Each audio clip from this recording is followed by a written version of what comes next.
Hola, en el capítulo de hoy hablaremos acerca de la enfermedad granulomatosa crónica, algunas generalidades, bases moleculares, diagnóstico y tratamiento. Pero para ello tenemos que comenzar hablando de nuestro supersistema inmune y qué es lo que sucede cuando éste se encuentra desregulado. Nuestro cuerpo se encuentra bajo ataque cada segundo.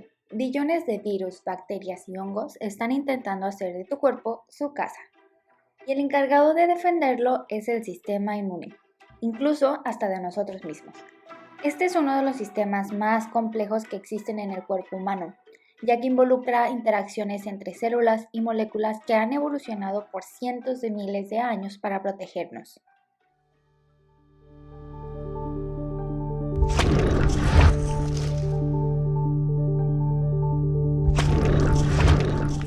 Cuando un agente patógeno intenta establecerse, la primera línea de defensa es la inmunidad innata.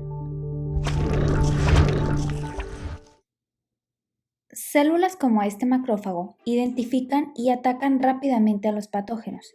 Estos también liberan señales químicas llamadas citocinas y quimiosinas para reclutar refuerzos como los neutrófilos, que salen desde los vasos sanguíneos y viajan hasta el sitio de la infección, al igual que otras células como las natural killer, que incluso pueden sacrificar tejido sano para contener una infección. Si un patógeno logra escapar, se requiere de una respuesta más específica que es llamada respuesta inmune adaptativa. En el sitio de infección, las células dendríticas capturan a los patógenos e incluso colectan fragmentos de ellos. Después, estas viajan hasta el nódulo linfático más cercano, donde desencadenan una cascada de eventos. En el nódulo linfático, la célula dendrítica presenta fragmentos del patógeno llamados epítopos a las células T cooperadoras.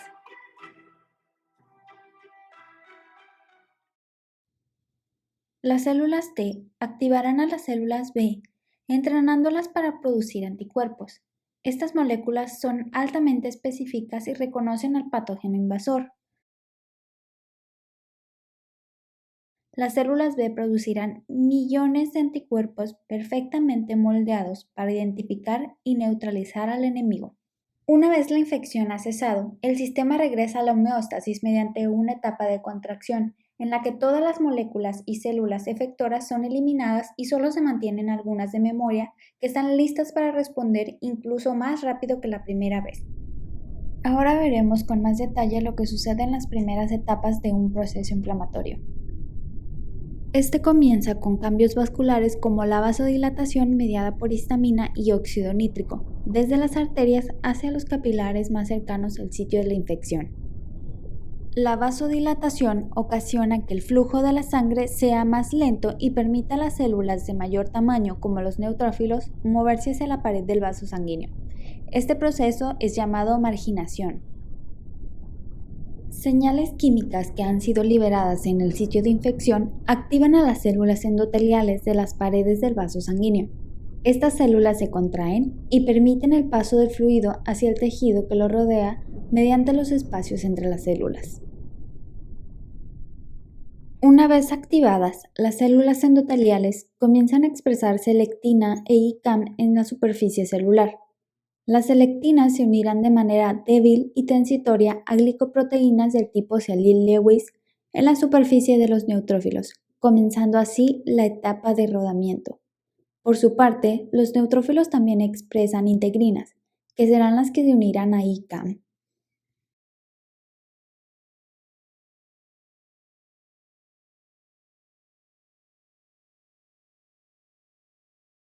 Algunas quimiosinas se unirán al neutrófilo ocasionando la activación y cambio de estructura de las integrinas. Este cambio permite la unión firme con ICAM y el neutrófilo dejará de rodar una vez que esté fuertemente unido.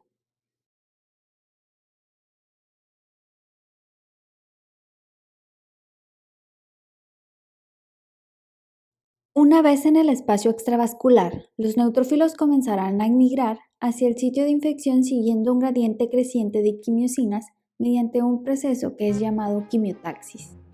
Los neutrófilos son los leucocitos más abundantes y son los primeros en llegar al sitio de infección. Estos poseen una gran variedad de mecanismos antimicrobianos como la degranulación, la producción de trampas extracelulares o NETs, la fagocitosis y la producción de especies reactivas de oxígeno. Estos últimos son los mecanismos más utilizados por estas células que ayudan a contener las infecciones. La fagocitosis es un proceso muy bien regulado. Cuando los neutrófilos sensan a los patógenos, comienzan a rearreglar su citoesqueleto y a formar extensiones de la membrana llamadas pseudópodos, para capturar a los patógenos y formar una vesícula endocítica llamada fagosoma. Los neutrófilos también poseen lisosomas, pequeñas vesículas llenas de enzimas digestivas que se fusionan con los fagosomas formando así un fagolisosoma. En la membrana del fagolisosoma se ensamblará una enzima llamada NADPH oxidasa, que es crucial para la eliminación de los patógenos. Esta aprovecha un gradiente protón motriz generado por el NADPH para formar el radical superóxido, pero veamos cómo sucede más a detalle. La NADPH oxidasa está formada por varias proteínas que se encuentran distribuidas entre el citoplasma y la membrana plasmática cuando la célula está en reposo. Durante la activación leucocitaria, los diferentes componentes son traslocados hacia la membrana plasmática donde experimentan un proceso de ensamblaje que conforma el sistema enzimático activo. La actividad de la NADPH oxidasa fagocítica constituye una de las fuentes endógenas más importantes de especies reactivas de oxígeno en el organismo. Este sistema enzimático está constituido por varias proteínas, GP91, P22, 47, 67, 40 y RAC. La NADPH oxidasa cataliza la transferencia de un electrón desde el NADPH hacia el oxígeno molecular con la formación del radical superóxido. El ion superóxido es rápidamente convertido en peróxido de hidrógeno mediante la enzima superóxido dismutasa. Este peróxido de hidrógeno puede ser utilizado para producir radicales hidroxilo mediante la reacción de Fenton, un proceso de oxidación en el que participa el hierro como catalizador. También la mieloperoxidasa, una enzima muy abundante en los neutrófilos, cataliza la conversión de peróxido de hidrógeno y cloruro en ácido hipocloroso. Los radicales hidroxilos son extremadamente reactivos y el ácido hipocloroso un agente muy oxidante. Ambos pueden ocasionar la muerte del patógeno, pero también pueden ocasionar daño a las células del hospedero cuando estos son producidos en exceso.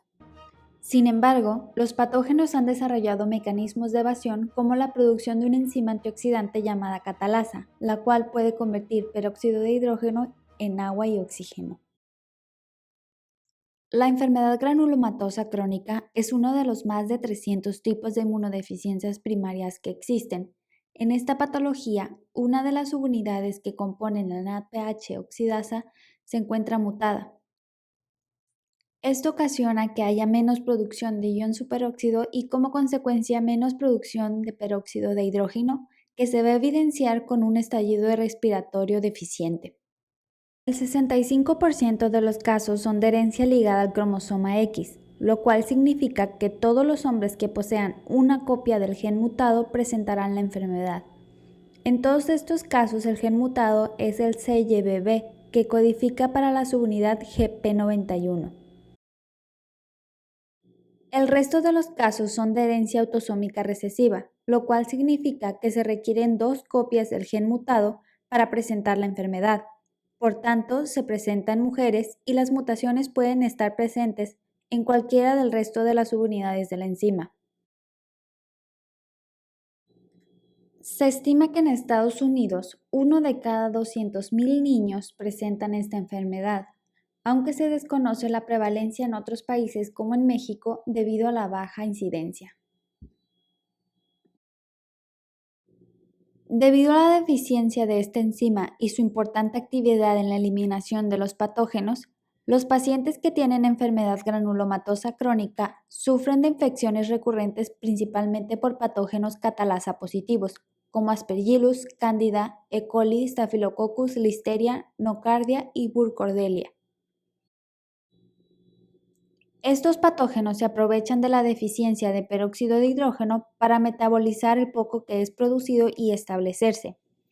Y debido a que no pueden ser eliminados, las células fagocíticas y linfocitos comienzan a acumularse alrededor de los patógenos para contener la infección formando granulomas. Los síntomas más comunes incluyen infecciones recurrentes en los nódulos linfáticos, el hígado, el intestino, los huesos y los pulmones, así como la presencia de granulomas en el estómago, el tracto urinario y la piel, acompañados de déficit de crecimiento y pérdida de peso. Los síntomas suelen ser parecidos a otras inmunodeficiencias, lo cual puede retardar y dificultar su diagnóstico. The clinical symptoms can mimic or look like a variety of other conditions, and so sometimes it takes a while for the true diagnosis of chronic granulomatous disease to be recognized. Actualmente el diagnóstico se basa en pruebas de función de los neutrófilos. Estas se realizan con muestras de sangre y la más utilizada es la prueba de nitroazul de tetrasolio. Este es un colorante incoloro que al estar en contacto con las especies reactivas producidas por los neutrófilos es reducido a formazán y se torna de color azul intenso, de forma que la ausencia de la producción del superóxido por NADPH oxidasa en la enfermedad granulomatosa crónica se manifiesta como la ausencia del cambio en la coloración. Otra de las pruebas más utilizadas es la dihidrorrodamina 1,2,3. Esta se realiza mediante citometría de flujo y se usa un cromógeno permeable a la membrana celular que ingresa a la célula en donde es oxidado por el peróxido de hidrógeno, el cual es producido durante el estallido respiratorio para formar 1,2,3-rodamina y su fluorescencia será proporcional a la enzima funcional. A pesar de que este tipo de pruebas son las más utilizadas, no son indicativo de mutaciones en la enzima, por lo que es recomendable realizar el diagnóstico genético y la investigación de antecedentes familiares para determinar el patrón de herencia y la presencia de portadores. So what happens is patients will bounce from doctor to doctor to doctor, and it isn't until someone who has an awareness of primary immune deficiency disorders that a true diagnosis will be made. El tratamiento se basa en aliviar cada uno de los síntomas por separado. Sin embargo, aún no existe ningún tratamiento específico aprobado. Usualmente se administra de forma profiláctica antibióticos y antifúngicos, aunque estos dependerán de la infección que curse el paciente.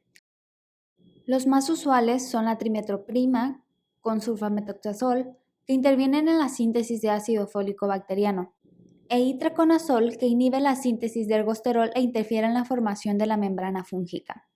También la administración de interferón gamma para estimular la producción de superóxido.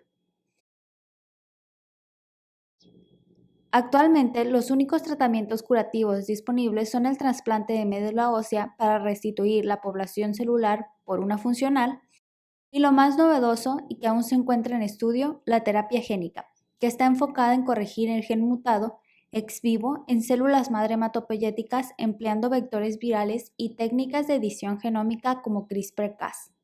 When I started as a young doctor, this disease was called fatal granulomatous disease of childhood because there was no treatment. And over the last 40 years, the treatment has grown from nothing to the use of immune stimulants, to the use of prophylactic antibiotics, to bone marrow transplantation, to looking into the future gene therapy.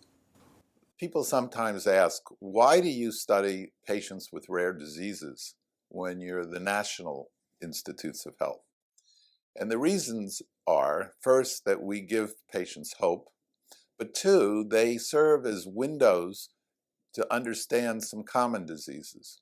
Although patients with chronic granulomatous disease have problems with infection, these patients also have some reduced inflammation because the products that are missing, such as hydrogen peroxide and bleach, are very pro-inflammatory. We began to think maybe the enzyme that's abnormal in CGD could actually become a new target for a new drug to prevent inflammation in certain clinical settings in people who don't have CGD.